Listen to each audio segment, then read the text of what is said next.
वसुदेवसुतं देवं कंसचाणूरमर्दनं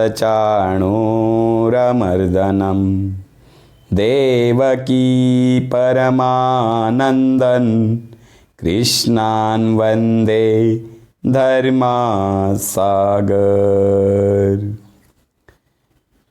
कृष्णान् वंदे धर्मसागर ही एक अवतरित विचारधारा, भगवान श्रीकृष्णाच्या विचारांनी निर्माण झालेली विचारधारा कृष्णान् वंदे धर्मसागर या विचारधारेचा जन्म झालेला आहे। ही विचारधारा म्हणजेच भगवान विष्णूचा 10वा अवतार, भगवान श्रीकृष्ण 8वा अवतार आणि तोच 8वा अवतार आता 10वा अवतार धर्मसागर या नावाने या मंत्रजपाने येत आहे। सर्व धर्मांना एकत्र आणणारी सुंदर विचारधारा धर्मसागर जन्माला आली आहे आणि ती माझ्यामार्फत आपल्यापर्यंत पोचते आहे।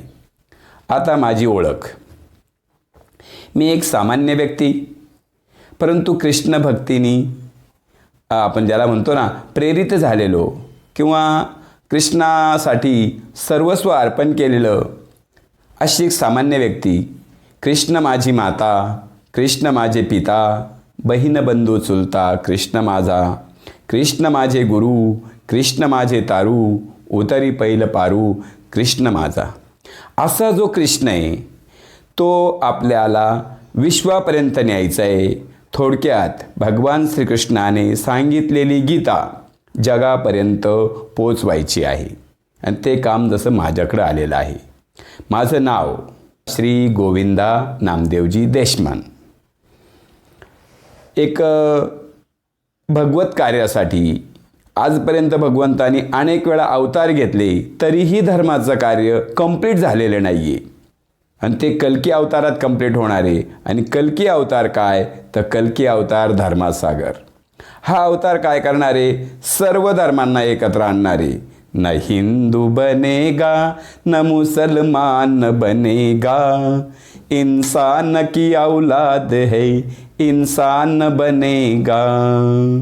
हे काम ही विचारधारा करणारे, या विचारधारेचे नाव कृष्णान् वंदे धर्मसागर। म्हणजे कृष्णाला आणा, त्याला वंदन करा, मग सर्व धर्म एकत्र येतील आणि सर्व धर्म एकत्र झाल्यानंतर जो सागर तयार होईल त्याला धर्मसागर म्हणायचं। तर प्रथम धर्म म्हणजे काय हे समजून घ्या। धर्म प्रत्येक वाक्याचा अर्थ त्या वाक्यातच अर्थ असतो, तसा प्रत्येक शब्दाचा अर्थ त्या शब्दातच असतो। जसं धर्म, धर म्हणजे पकडणे, म म्हणजे माणूस, माणसाने माणसाला धरून राहणे म्हणजे धर्म, माणसाने माणसाला धरून राहणे म्हणजे धर्म। मग आज माणसाला माणूस धरून आहे का? नाही, म्हणजे अधर्म आलेला आहे। आज बघा, पोरगं जोपर्यंत लहान आहे तोपर्यंत आई वडील त्याला किती प्रेमाने जवळ घेतात, किती मुके घेतात, किती गोंजारतात। पण एकदा ते मोठं झालं, शिक्षण पूर्ण झालं, लग्न झालं की दस काय त्याला त्याची मंडळी आणि तो आईबाप कुठं आहे हे माहीत पण नाही राहत। याला म्हणतात अधर्म। का ज्या आईवडिलांनी आपल्याला अंगा खांद्यावर खेळवलं, लहानाचं मोठं केलं, आपल्यासाठी हाडाची काढं केली, त्या आईवडिलांना मुलगं मोठं झाल्यावर विसरतं। याला कारण काय? मग हे सर्व आपल्याला शोधायचं आहे। त्यामुळे आपली कल्चर, आपली संस्कृती ही कोणती आहे हे आपल्याला शोधायचं आहे। आज धार्मिक कार्य खूप आहे, धार्मिक कार्यांना ऊत आलेला आहे। धार्मिक कार्य म्हणजे संस्था, पंथ, संप्रदाय, बुवाबाजी, बाबागिरी यात सर्व अडकलेलं आहे।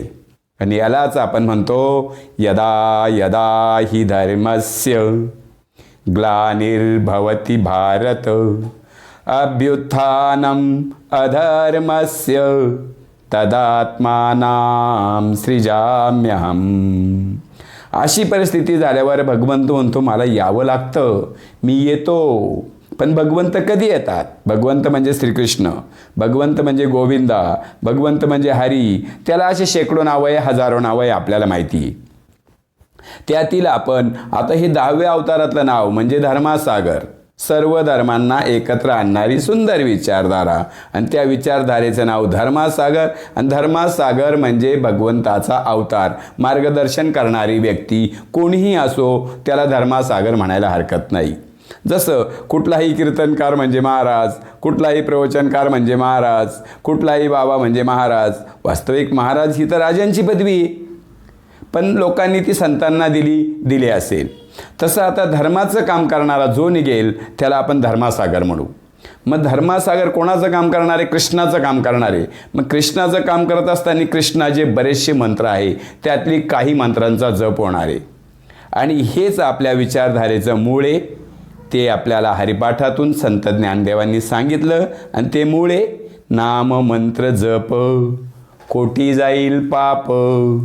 नावात मंत्र असतो, त्याचा जप झाला तर आपली कोटी पापं निघून जातील.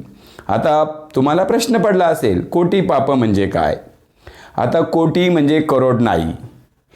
संस्कृत भाषेत कोटी हा शब्द प्रकार म्हणून वापरला. अनेक प्रकारचे कोटी पापं म्हणजे अनेक प्रकारचे पापं.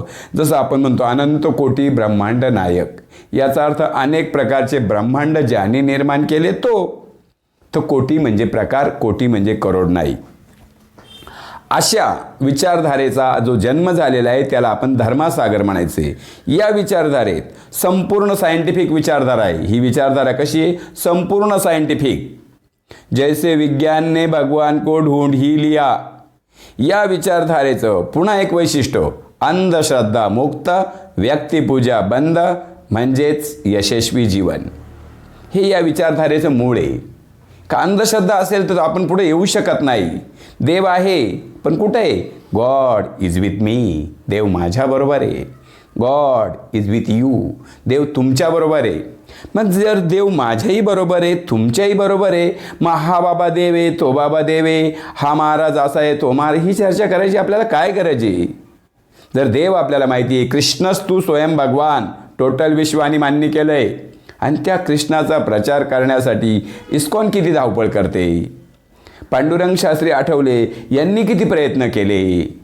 असे कृष्ण कामासाठी ज्यांनी आपलं जीवन समर्पित केलं त्यांना कोटी कोटी प्रणाम करून त्याच कृष्ण कार्यासाठी, त्याच गोविंदाच्या कार्यासाठी आम्ही आमचं जीवन श्रीकृष्ण चरणी अर्पण करतोय, म्हणजे त्याच्या प्रचारात वापरतोय. थोडक्यात चरणी वाहुनी जीवन सारे, साधन मी बनले हरीचे, साधन मी बनले. अशा पद्धतीने आपल्याला भगवंताचं काम करायचं आहे. पण हे काम करताना देवाला बोलवायचं आहे. देवाला बोलवल्याशिवाय काम चालणार नाही. मग देवाला बोलवायचं कसं? देवाला बोलवण्यासाठी भजनाची गरज आहे. भजन महत्त्वाचं आहे. जसं एखाद्या कुत्र्याला जरी बोलवायचं असलं तरी आपल्याला यू तरी म्हणावं लागतं. मग देवाला बोलवण्यासाठी काहीतरी म्हणावं लागेल ना. मग ते म्हणावं लागतं नाम मंत्र जप कोटी जाईल पाप. मग भगवंताच्या नावात मंत्र आहे, त्या मंत्ररूपी नावाचा आपल्याला एक तर जप करायचं किंवा भजन करायचं आहे. जसं आपण एक छोटंसं भजन करू. हरी सुंदर नंद गोविंदा, हरी गोविंदा हरी बोल. हरी सुंदर नंद गोविंदा, हरि गोविंदा हरि बोल. हरी सुंदर नंद गोविंदा, हरी गोविंदा हरी बोल. हरि सुंदर नंद गोविंदा, हरि गोविंदा हरि बोल. हरि केशवा हरि गोविंदा, हरि गोविंदा हरि बोल. हरि केशवा हरि गोविंदा, हरि गोविंदा हरि बोल. हरि गोविंदा हरि बोल. हरि गोविंदा हरि बोल. हरि गोविंदा हरि बोल. हरि गोविंदा हरि बोल. हरि गोविंदा हरि बोल. हरी गोविंदा हरी बोल. हरी गोविंदा हरी बोल. हरी गोविंदा हरी बोल. कृष्णान वंदे धर्मसागर. कृष्णान वंदे धर्मसागर. हा महामंत्र, या महामंत्राचा जप ज्याच्या मुखातून होईल त्याची 100% प्रगती होईल. हे शाश्वत आहे, हे सत्य आहे. आणि हे सत्य, हे शाश्वत समजून घेतल्यानंतर धर्माची स्थापना होईल. यासाठी 3-4 नियम आहे. जसं आपण म्हणतो 3 नियम आहे, 3 पथ्ये. मग ते 3 नियमही तुम्हाला सांगतो, 3 पथ्येही तुम्हाला सांगतो आणि आणखी काय करायचं हेही सांगायचं आहे. जसं प्रथम आपण 3 नियमानं बोलू. 3 नियम पाहिजे. पहिला नियम ज्ञान, दुसरा नियम कर्म आणि तिसरा नियम भक्ती. परंतु हे कोणाला माहीत नाही? सगळ्यांना माहिती आहे. पण ज्ञान म्हणजे अक्कल मिळवा, कर्म म्हणजे काम करा आणि भक्ती म्हणजे चांगलं वागा. अक्कल मिळवा, काम करा, चांगले वागा. हे झाले 3 नियम. परंतु 3 पथ्यसुद्धा आहे. त्यातलं पहिलं पथ्य, थुकू नका, नो पिचकारी, चुकू नका, नो मिस्टेक आणि बकू नका, नको बडबड, नको व्यर्थ बोलायचं नाही. अनंत वाचाळ, बरळती बरळ, तया कैचा दयाळ, पावे हरी. तुम्ही बरमळायला लागले तर देव कसा पावेल? भजन करायचंय. भजन करो भरी जवानी में, बुढ़ापा किसने देखा है. भजन हे जवानीतच होणार. भजन हे लहानपणी होणार, जवानीत होणार. जर जवानीत सवय असेल तर म्हातारपणी पण होणार. कारण जी सवय जवानीत लागते ती शेवटपर्यंत टिकून राहते. म्हणून एक तर विशेष असे की आपण भारतातील आहोत. आपली संस्कृती सांगते, दुर्लभम भारते जन्म हा. भारतात जन्म घेणं दुर्लभ आहे. त्यात भारतात जन्म झाला, परंतु दुर्लभम मनुष्य जन्म हा. पुन्हा मनुष्य जन्म दुर्लभ आहे. आपल्याला मनुष्य जन्म मिळाला आहे. मला जसं सांगायसाठी अभ्यास करावा लागला तसं तुम्हाला ऐकावं तरी लागेल. म्हणून प्रथम ऐकून घ्या, 2 समजून घ्या, 3 करून पहा. पहिलं ऐकून घ्या. जे ऐकलं ते समजून घ्या, कारण समजल्याशिवाय करता येणार नाही. समजलं असेल तर करून पहा. करून पाहिल्यानंतर यश मिळालं तर त्याचा प्रचार करा, आणि नाही मिळालं तर थांबून घ्या. The questions answer is our hand. प्रत्येक प्रश्नाचं उत्तर आपल्या हातात आहे. The questions answer is my hand. प्रत्येक प्रश्नाचं उत्तर माझ्या हातात आहे. अशी खुमारी तयार झाली पाहिजे. अगदी ज्याला आपण म्हणतो ना, तेजस्विता, तपस्विता, तत्परता, या 3 गुणांनी माणूस युक्त बनला पाहिजे. हे 3 गुण ज्याच्यात आले त्याला तरुण म्हणायचं, वय किती असो. पहिला गुण तेजस्विता. तेजस्विता म्हणजे ज्ञान. दुसरा गुण तपस्विता. तपस्विता म्हणजे कर्म. आणि तिसरा गुण तत्परता. तत्परता म्हणजे भक्ती. आणि यासाठी आपल्याला प्रथम स्वतःच सुधारणा करायची. आणि स्वतःची सुधारणा म्हणजे अध्यात्म. अध्यात्म म्हणजे काय? स्वतःला सुधारणे. परमार्थ म्हणजे काय? दुसऱ्याच्या उपयोगी पडणे, दुसऱ्याच्या मदतीला जाणे. दुसरा नाही, तो माझाच आहे, त्याच्या उपयोगी मी पडू शकतो, याला म्हणायचं परमार्थ. जो दुसऱ्याच्या मदतीला जातो, अज्ञानी लावावे सन्मार्गाशी, असं जो काम करतो त्याला परमार्थ म्हणतात. पण आधी तो आध्यात्मिक असला पाहिजे. नाहीतर हाय जे दुसऱ्या सांगे ब्रह्मज्ञान, स्वतः मात्र कोरडे पाषाण, असं नको. जर मी सुधारलेलो असेल, जे विचार मी तुम्हाला सांगतो ते माझ्या आचरणात असतील, तरच ते विचार मला मांडण्याचा अधिकार आहे. फक्त पाठांतर करून यायचं आणि देवाच्या नावाखाली फक्त 4 पैसेच कमवायचा प्रयत्न करायचा. जेवढे भक्त आहे तेवढे भक्त इस्टेटीने मोठे झाले. देवाची आणि त्यांची ओळख नाही. देव त्यांनी पाहिलेला नाही. कदाचित ते देवही मानत नाही. कारण ते जर देव मानत असते तर त्यांच्या तोंडून अभद्र वाक्य आले नसते. त्यांनी दुसऱ्याचं वाईट करायचं इच्छाच केली नसती. कारण ज्याला गीता समजली त्याला सारं समजलं असं म्हणायला हरकत नाही. गीता हे वैश्विक तत्वज्ञान आहे. म्हणून धर्मासागर विचारधारा सांगते, गीता से क्या नाता है, गीता हमारी माता है. अरे युवानो क्यों शर्माओ, गीता गाओ मौज मनाओ, तेरी मेरी क्या सगाई, हम सब है भाई भाई. अशा विचारांनी युक्त धर्मासागर बहुउद्देशी विचारधारा संपूर्ण जगाचं कल्याण करीन. हा विषय अध्यात्माचा चालू आहे.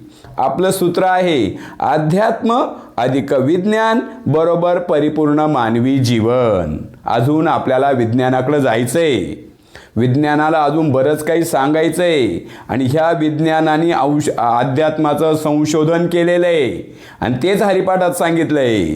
मंथोनी नवनीता तैसे घे अनंता, वाया व्यर्थ कथा सांडी मार्ग. व्यर्थ कथांवर वेळ घालवायचा नाही. भूतकाळात काय काय घडलं हे सांगणे म्हणजे मूर्खपणा. आत्ता काय घडतंय, माझं काय चुकतंय, ती चूक सुधारून उद्याचं चांगलं वर्तन बनवणे म्हणजे धर्माची स्थापना. नाही ती इथून मागच्या कथा सांगायच्या आणि ही कथा म्हणजे व्यथा. आता कथा नको, आता ज्ञान चालेल.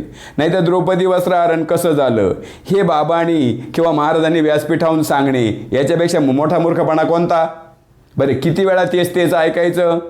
भीष्माचार्यांनी कशी प्रतिज्ञा केली, किती वेळा तीच ऐकायची. सीता पळून नेली, ते का बरं व्यासपीठावर येऊन सांगायचं. 10,000 वर्षाचा इतिहास मग त्यांनीच लोकांना भडकून द्यायचं का. म्हणजे निगेटिव्ह विचार बनलेले सर्व विचारांना पॉझिटिव्ह बनवायचे. गॉड इज विथ मी, देव माझ्याबरोबर आहे. And God is with you, देव तुमच्याही बरोबर आहे. म्हणून तुमचं आणि माझं वर्तन कसं आहे हे शोधा. स्वतःला सुधारणे म्हणजे अध्यात्म, दुसऱ्याला सुधारणे म्हणजे परमार्थ. मग स्वतः कधी सुधाराल. तर अध्यात्माचं मुळे स्वतःची सुधारणा आणि यासाठी 7 प्रश्न आपल्या पुढे उभे राहतात स्वतःला सुधारायसाठी. कोणते 7 प्रश्न. प्रश्न पहिला, मी कोण. प्रश्न दुसरा, मी कुठून आलो. प्रश्न तिसरा, मला कोणी पाठवलं. प्रश्न चौथा, मला कशासाठी पाठवलं. प्रश्न 5वा, मी काय करतोय. प्रश्न 6वा, मी काय केलं पाहिजे. प्रश्न 7वा, शेवटी मला कुठं जायचंय. हे 7 प्रश्न ज्याच्या डोक्यात निर्माण होतात त्याला प्रगत माणूस म्हणायचं आणि तोच धर्माचं काम करू शकतो. आणि हेच गीतेच्या पुढच्या श्लोकात सांगितलं, परित्राणाय साधूनाम विनाशाय च दुष्कृताम धर्म संस्थापनार्थाय संभवामी युगे युगे. अशा पद्धतीनं धर्माची स्थापना होणार आहे. धर्माची स्थापना करण्याकरता सज्जन माणसाची गरज आहे, साधूंची गरज आहे. परित्राणाय साधूनाम, या संस्कृतीचं पावित्र्य टिकवणारे सज्जन लोक पुढे आले, ते साधू असतील, त्यांच्या मदतीसाठी देव येणार आहे. आणि विनाशायच दुष्कृताम, आणि जे नास्तिकपणा करताय, जे या संस्कृतीमध्ये दुष्कृत्य करताय, त्यांचा विनाश करण्यासाठी, त्यांना संपवण्यासाठी भगवंत अवतरित होत असतो. म्हणजे सज्जनाचं रक्षण, दुर्जनाचा संहार हे भगवंताचं काम आहे. पण सज्जन पुढे आले पाहिजे तर देव रक्षणाला येईल. सज्जनच जर बिझनेस करीत बसले तर मग देव कसं काय पुढे येईल. म्हणून देवाला बोलवण्यासाठी माणसाला संत बनावं लागतं, साधू बनावं लागतं. मग संततेची देव, देवतेची संत, ऐसे 4 वेद बोलताती, अशी परिस्थिती निर्माण होईल. मग प्रथम देवाला बोलवायचं म्हणजे काय करायचं, भजन करायचं. मग आता आपला महामंत्राचं भजन आहे, धर्मासागर धर्मासागर कृष्णान वंदे धर्मासागर धर्मासागर धर्मासागर धर्मासागर धर्मासागर कृष्णान वंदे धर्मासागर धर्मासागर धर्मासागर कृष्णान वंदे धर्मासागर. मग अशा अध्यात्माने आपण भगवंताला जवळ बोलवल्यानंतर मग भगवंत आल्यानंतर भगवंतानी ही सगळी सृष्टी म्हणजे विज्ञान आपल्यासाठी निर्माण केलं आहे. भगवंतानी फळं आपल्यासाठी निर्माण केले, भगवंतानी अन्न आपल्यासाठी निर्माण केलं, औषधं आपल्यासाठी निर्माण केले. मग आपल्यासाठी ज्या गोष्टी निर्माण केलेल्या आहे त्याचा आपण व्यवस्थित वापर करणे म्हणजे विज्ञान. जसं आपलं शरीर आजारी आहे, मग ते नामस्मरणाने नीट नाही होणार. त्यासाठी भगवंतानी औषधं निर्माण केलेली आहे, काही पथ्य निर्माण केलेली आहे आणि त्या पद्धतीनं माणूस वागला की तो आजारी पडत नाही. समजा एखाद्याने ठरवलं मरेपर्यंत आजारी पडायचं नाही, नाही पडणार, परंतु त्याला आयुर्वेद माहिती पाहिजे. मग आयुर्वेद भगवंतानी दिलेला आहे, ऋषीमुनींच्या माध्यमातून तो आपल्यापर्यंत पोहोचलेला आहे. चरक ऋषींनी आयुर्वेद लिहिलेला आहे, त्यानंतर बागभट्टांनी आयुर्वेद लिहिलेला आहे. पण आपल्याला माहीत तर पाहिजे ना, म्हणून आपल्याला आयुर्वेदाने आपली तब्येत निरोगी करता येते. तुमच्या रसोई घरामध्ये सारे औषधं निर्माण आहे, पण तुम्हाला मार्गदर्शक कोणीतरी पाहिजे. म्हणून म्हणायचे मिलते नहीं है भगवान गुरु के बिना, मिलते नहीं है भगवान गुरु के बिना, मिलते नहीं है भगवान गुरु के बिना, मिलते नहीं है भगवान गुरु के बिना. गंगा में नहाले चाहे जमुना में नहाले, गंगा में नहाले चाहे जमुना में नहाले, गंगा में नहाले चाहे जमुना में नहाले, गंगा में नहाले चाहे जमुना में नहाले, नहाले न चाहे हरिद्वार गुरु के बिना, मिलते नहीं है भगवान गुरु के बिना. नहाले न चाहे हरिद्वार गुरु के बिना, नहाले न चाहे हरिद्वार गुरु के बिना, मिलते नहीं है भगवान गुरु के बिना, मिलते नहीं है भगवान गुरु के बिना, मिलते नहीं है भगवान गुरु के बिना, मिलते नहीं है भगवान गुरु के बिना. पण आज झालंय काय, पायलीचे 50 गुरु झालेले आणि ते फक्त मागचं पाठांतर पुढच्याला सांगतात, त्यांना अनुभव नसतो. गुरु हा अनुभवी असला पाहिजे, कारण गुरु ही जगातील सर्वात मोठी शक्ती आहे. एक वेळेला आपल्याला देव माहीत नाही, पण गुरु माहीत असतोच. आपण म्हणतो ना त्यांनी असं असं काम केलं, त्याला कोणीतरी गुरु भेटला असेल रे, असं आपण म्हणतो. आपण काय म्हणत नाही त्याला कोणी देव भेटला असेल, त्याला कोणी गुरु भेटला असेल. गुरु हा शब्द अमर आहे. गुरु या शब्दाला एक विशेष शक्ती आहे. गुरु म्हणजे ज्याला स्थैर्य आहे, गुरु म्हणजे ज्याला संरक्षण आहे, गुरु म्हणजे ज्याला मदत आहे, गुरु म्हणजे ज्याच्याकडे लॉजिक आहे आणि गुरु म्हणजे ज्याच्याकडे ठामपणा आहे. अशा व्यक्तीला गुरु म्हणतात. गुरुमध्ये जोरात असतो, गुरुमध्ये अधिकार असतो, गुरुमध्ये मजबूती असते. एवढ्या गोष्टी गुरुमध्ये असतात. म्हणून तर आपली संस्कृती सांगते गुरुर ब्रह्मा गुरुर विष्णू गुरुर्देवो महेश्वरः गुरु साक्षात परब्रह्म तस्मै श्री गुरवे नमः. गुरुर ब्रह्म म्हणजे गुरु निर्माण करणार, ब्रह्म म्हणजे निर्माता. या सृष्टीचा निर्माता ब्रह्म आहे. मग ज्ञानाची निर्मिती गुरुमध्ये होते, म्हणून गुरुर ब्रह्मा. ज्ञानाचा वापर गुरुमध्ये होतो, म्हणून गुरुर विष्णू. अज्ञानाचा प्रचार गुरुच करतो, म्हणून गुरुर्देवो महेश्वरः. भगवान शंकर काय करतोय? भक्ती करतोय. भक्ती करतोय म्हणजे काय? दुसऱ्यापर्यंत जातोय ज्ञानाने, सगळ्याच गोष्टींनी. कारण तिसरा डोळा म्हणजे ज्ञान. तिसरा डोळा फक्त कोणाला आहे? भगवान शंकरला. आणि ज्ञानप्राप्ती म्हणजे तुम्हाला तिसरा डोळा आला.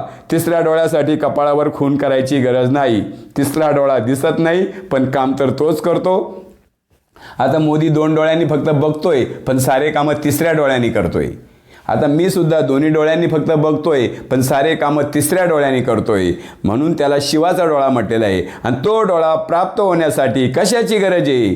तेच हरिपाठ सांगतो. हरी हरी हरी हरी मंत्र हा शिवाचा, म्हणती जेवाच्या तया मोक्ष. म्हणून सारखं नामस्मरण करायचंय. मंत्र जप, नाहीतर गप. तर मंत्र जप आपल्याला एकदम महत्त्वाचं आहे. नाम मंत्र जप कोटी जाईल पाप, हे आपल्या धर्मासागरचं ब्रीदवाक्य आहे किंवा हे आपल्या धर्मासागरचं फाउंडेशन आहे, हे आपल्या धर्माचं मूळ गाभा आहे. नाम मंत्र जप. मग आपली नावं मंत्र असावी, आपली टोपण नावं मंत्र असावी. नावात मंत्र असतो अथवा नावात अमंत्र असतो याचं संशोधन आजपर्यंत झालंच नव्हतं. ते संशोधन ह्या विचारधारेत झालेलं आहे. तुमचं नाव काय काम करतं, त्यात मंत्र आहे की अमंत्र आहे. तुमचं टोपण नाव काय काम करतं, त्यात मंत्र आहे की अमंत्र आहे. तुमचं सरनेम काय काम करतं, त्यात मंत्र आहे की अमंत्र आहे. जसं सरनेमचा विषय निघाला म्हणून मोदी हा मंत्र आहे. मग सरनेम जर मोदी आहे तर मोदीने तेवढा जपही करू घेतला. कुठेही गेलं, परदेशात गेलं तरी मोदी मोदी मोदी मोदी मोदी, त्या मंत्राचा जप झाला आणि ती विल पॉवर नरेंद्र मोदींना मिळाली, आपल्यालाही मिळाली आणि त्यातून ह्या जगाचा विस्तार चालू आहे आणि त्यांनीच भारत जगद्गुरू ठरणार आहे. नाम मंत्र जप कोटी जाईल पाप, हा त्याचा मूळ गाभा आहे. हे संशोधन या विचारधारेत झालेलं आहे. या विचारधारेचं नाव आहे कृष्णान वंदे धर्मसागर. हे संशोधन अंकशास्त्राचं आहे, न्यूमरॉलॉजी. अंकशास्त्राने स्वतःचं भविष्य तपासता येतं. मी कोण म्हणजे माझा जन्मग्रह कोणता. समजा उदाहरणार्थ माझी जन्मतारीख आहे 7/7/1966.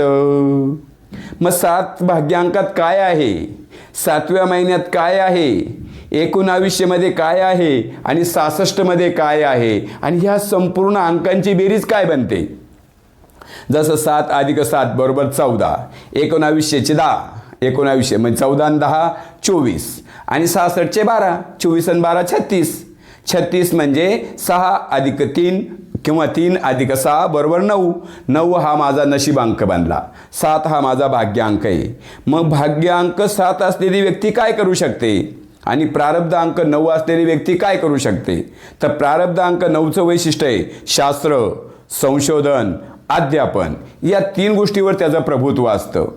म्हणून तो अंक मला मिळाल्यामुळं मी शास्त्र बघितलं, संशोधन केलं, अध्यापन करतोय आणि आता लाईव्ह तुमच्यासमोर बोलतोय.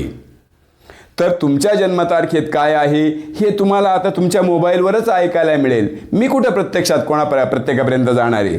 त्यामुळं तुमचं भविष्य आता तुमच्या फोनवरच असेल यात संशय नाही. या विचारधारेला जोडले जा आणि तूच आहे तुझ्या जीवनाचा शिल्पकार. तुमच्या घरी बसूनच ही सारे कामं होतील. न लगती सायासी जावे वनांतरा, सुखे येतो घरा धर्मासागर. तुमच्या घरी धर्मासागर ही विचारधारा आली की पत्नी, पती, मुलं, आईबाप सर्व सुखी होतील. जर गाडीचे 100 पार्ट एकमेकाला जुळून असल्यामुळं गाडी चालते, मग घरातली 4 माणसं जर एकमेकाला धरून नसेल तर घर कसं काय चालेल. म्हणून हे सर्व एकमेकाला जोडण्यासाठी आपल्याला नामस्मरणाची गरज आहे, मंत्र जपाची गरज आहे.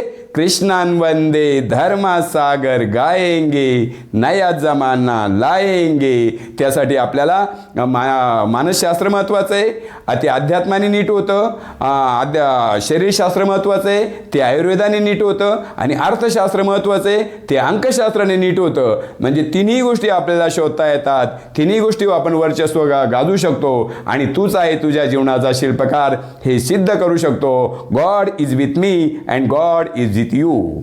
देव माझ्याही बरोबर आहे आणि देव तुमच्याही बरोबर आहे हे समजावण्यासाठी या विचारधारेतून आपल्यासमोर हे विचार मांडत आहे. बाकी विचार आपण पुढल्या पुष्पात मांडू. कृष्णान वंदे धर्मसागर, कृष्णान वंदे धर्मसागर.